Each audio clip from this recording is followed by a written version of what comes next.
menggunakan nama set Krisa dengan NIM 2204115657.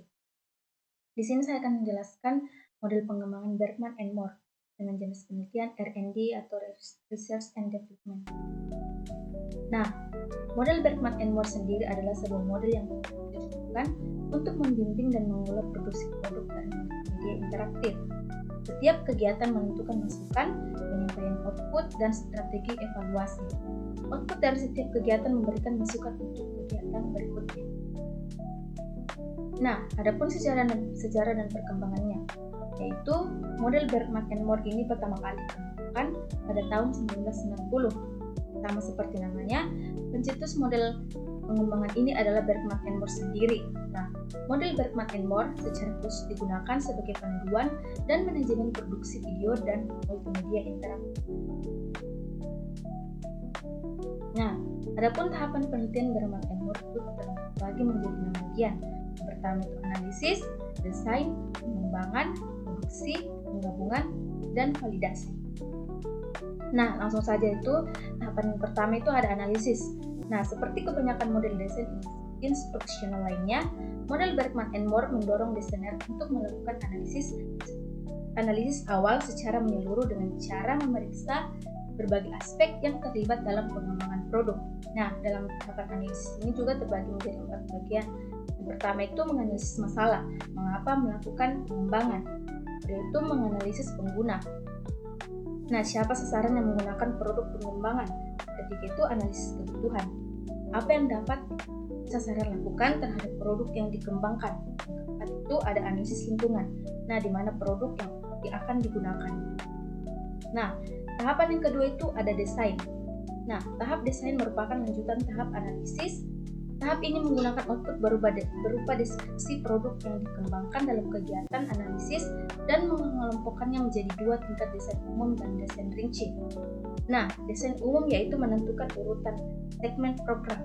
Nah, adapun desain rinci adalah menentukan unsur motivasi, penyajian stimulus agar siswa mau berinteraksi, sajian materi dengan berbagai media dan pemberian soal-soal beserta tempat kembali.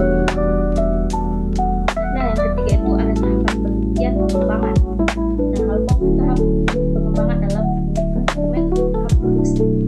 Komponen yang dikembangkan menjadi desain aplikasi, kebutuhan media audio pada tahap desain dikembangkan menjadi skrip audio. Begitu juga kebutuhan video pada tahap desain dikembangkan menjadi syuting skrip. Nah, tahapan yang keempat itu ada produksi. Nah, kegiatan produksi meliputi terjemahan dari dokumen kertas, yaitu storyboard, script audio, dan shooting script. Nah, dari tahap pengembangan ke tahap produksi yang akan memberikan kontribusi pada akhir. Misalnya, storyboard pada tahap pengembangan diimplementasikan menjadi tampilan antarmuka atau face. Nah, media dan komponen-komponen media. Script audio diimplementasikan menggunakan rekaman untuk menghasilkan media audio. Nah, begitu juga pada shooting script diimplementasikan melalui kegiatan perekaman untuk menghasilkan media audio.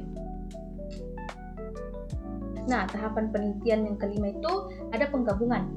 Tahapan penggabungan merupakan tahap mengintegrasikan beberapa media menjadi suatu produk yang utuh.